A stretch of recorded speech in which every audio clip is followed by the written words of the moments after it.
네, 계속해서 뉴럴넷을 트레이닝하는데 매우 중요한 배치놈에 대해서 알아보고 있어요. 이번 시간에는 배치놈을 트레이닝할 때가 아닌 테스트할 때, 실행할 때 알아야 할 특징 등에 대해 배울 거예요. 그 전에 이전 시간 내용을 간단하게 복습할게요. 뉴럴넷을 트레이닝하는 방법은 그레디언트 디센트를 통한 체인 룰, 백 프로파게이션으로 학습시킨다고 하였어요. 그런데 로스를 계산하는 포워드 패스의 경우 만약 액티베이션 함수로 그림과 같은 극단적인 값이 들어온다면 이때의 기울기는 0에 가깝고 이러한 베니싱 그레디언트 문제 때문에 백 프로파게이션이 동작하지 않는다고 하였어요. 이에 대한 내용을 예제 코드를 만들어서 왼쪽에 배치 노멀라이제이션 레이어가 없는 경우, 오른쪽에 배치놈 레이어를 넣은 경우를 비교해서 없는 경우에는 로스가 줄어들지 않았고 배치놈이 있는 경우에는 밸리데이션 로스가 잘 줄어드는 것을 확인했어요. 각각의 뉴럴 네트워크를 실행시켰을 때도 트레이닝이 제대로 안 된 경우에는 레이블 구분을 잘 못하였고, 오른쪽에 배치놈이 있어서 트레이닝이 잘 된 경우에는 3개의 클래스로 테스트 데이터를 잘 구분했어요. 이를 그래프로 나타내 보았는데 X축은 트레이닝 스텝이고 Y축은 밸리데이션 로스예요.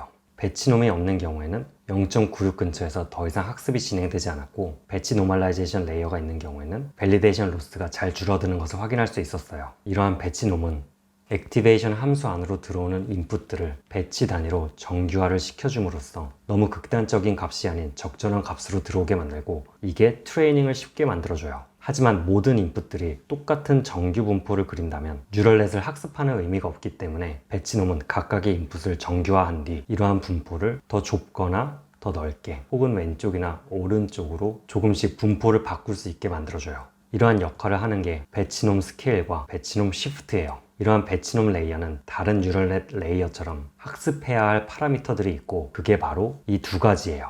이전 영상에서 알아본 배치놈 레이어는 내부에 4개의 피처가 있었고, 피처별로 2개의 파라미터씩 총 8개의 학습해야 할 파라미터가 있는 거죠. 그리고 이러한 파라미터들은 로스를 최소화하는 백 프로파게이션을 통해 학습시킬 수 있어요. 또 이러한 배치놈 레이어를 적용한다면 그 이전 레이어에서 더해주는 바이어스 텀은 그 뒤에 배치놈 레이어에서 정규화되기 때문에 굳이 더해줄 필요가 없다고 하였어요. 바로 여기까지가 이전 영상에서 배운 내용이에요. 혹시 이해에 어려운 부분이 있다면 다시 영상을 보고 오시는 걸 추천드려요. 어쨌든 이러한 배치놈 레이어를 사용하면 트레이닝이 안정적이고 빨라져요. 하지만 한 가지 문제점이 있어요. 트레이닝을 할 때는 예를 들어 256개의 배치를 보냄으로써 각각의 피처별로 평균과 분산 등의 통계를 계산해서 정규화를 시키는 게 가능해요. 그런데 학습이 끝난 뒤 실행할 때 배치가 아닌 단 하나의 인풋만 들어온다면 배치 방향으로 통계를 낼 수가 없고 정규화를 시킬 수가 없어요. 이와 비슷한 문제로 우리가 트레이닝 할 때는 무수한 데이터셋에서 스토캐스틱하게, 그러니까 랜덤하게 샘플을 뽑아 배치를 만들고 이로 트레이닝을 시켰어요. 이와 같은 데이터의 랜덤성 때문에 배치놈 레이어에서 계산하는 평균과 분산 등은 통계적 의미가 있고, 이를 가지고 정규화를 시키는 게 가능해요. 하지만 테스트 환경, 실제 뉴럴넷을 실행시키는 환경에서는 어떠한 데이터가 들어올지 몰라요.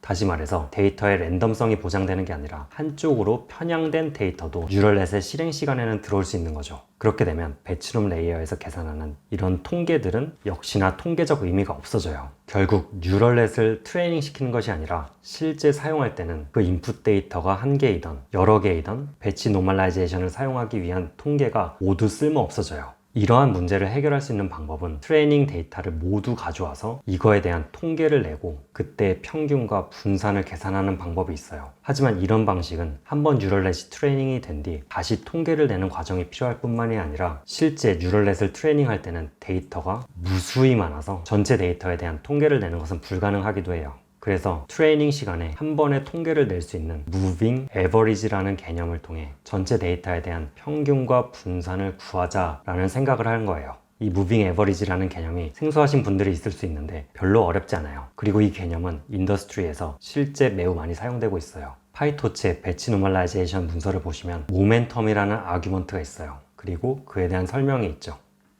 이게 방금 말한 무빙 에버리지를 사용할 때 필요한 파라미터예요. 디폴트 값이 0.1인데 이를 기준으로 무빙 에버리지에 대해 알아볼게요.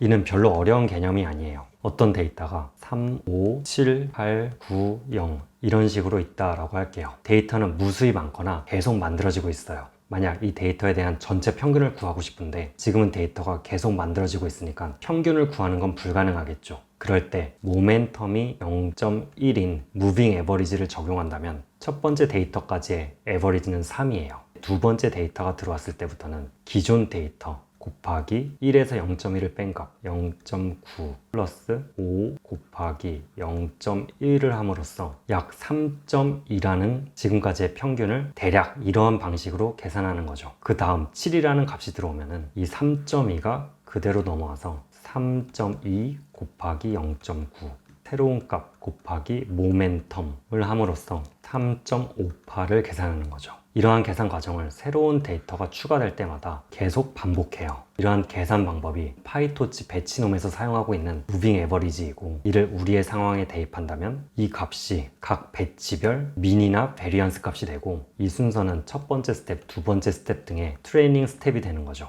이러한 방식의 계산 과정을 통해 트레이닝을 하면서 전체 트레이닝 데이터에 대한 평균과 분산 값을 비슷하게 구할 수 있어요. 그리고 그렇게 계산된 평균과 분산을 뉴럴넷을 실행할 때 정규화를 위해 쓸 수 있는 거죠. 그렇다면 최종적으로 하나의 배치놈 레이어에서 하나의 피처에 대한 파라미터는 총 4개가 돼요. 그중 2개가 배치놈 스케일과 시프트이고, 다른 2개가 이번 영상에서 배운 평균과 분산이에요. 그중 스케일과 시프트 이 2개의 파라미터는 뉴럴넷의 백프로파게이션을 통해 학습되고, 평균과 분산 같은 경우는 이번 시간에 배운 무빙 에버리지를 통해 학습돼요. 4개 다 중요한 파라미터인데 학습이 되는 과정이 전혀 다른 거죠. 그럼 지금 우리가 사용하는 배치놈 레이어 같은 경우는 피처가 4개이기 때문에 총 16개의 파라미터를 가지고 있는 거죠.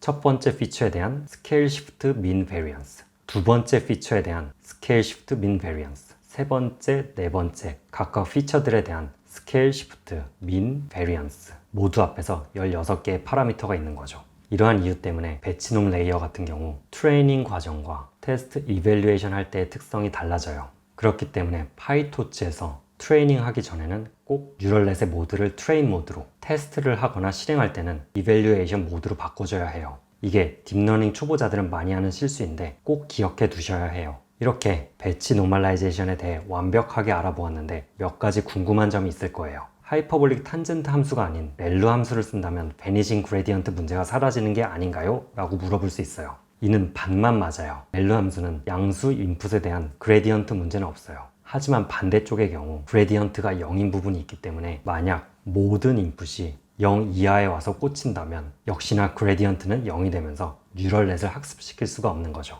이러한 문제를 다잉 렐루라고 불러요. 역시나 이런 문제도 배치 노멀라이제이션을 통해 해결할 수 있어요. 또 배치놈 레이어 같은 경우는 이런 학습 안정 효과 말고도 모델 제너럴라이제이션에 도움이 되는 레귤러라이제이션 이펙트도 있는데, 이는 우리가 아직 오버피팅이나 레귤러라이제이션에 대한 개념을 배우지 않았으니까 더 알아보진 않을게요. 그럼 여기서 배치놈에 대한 영상 마무리하고 다음 영상에서는 레귤러라이제이션, 오버피팅 문제를 다루면서 이를 해결하는 드롭아웃에 대해 알아보도록 할게요.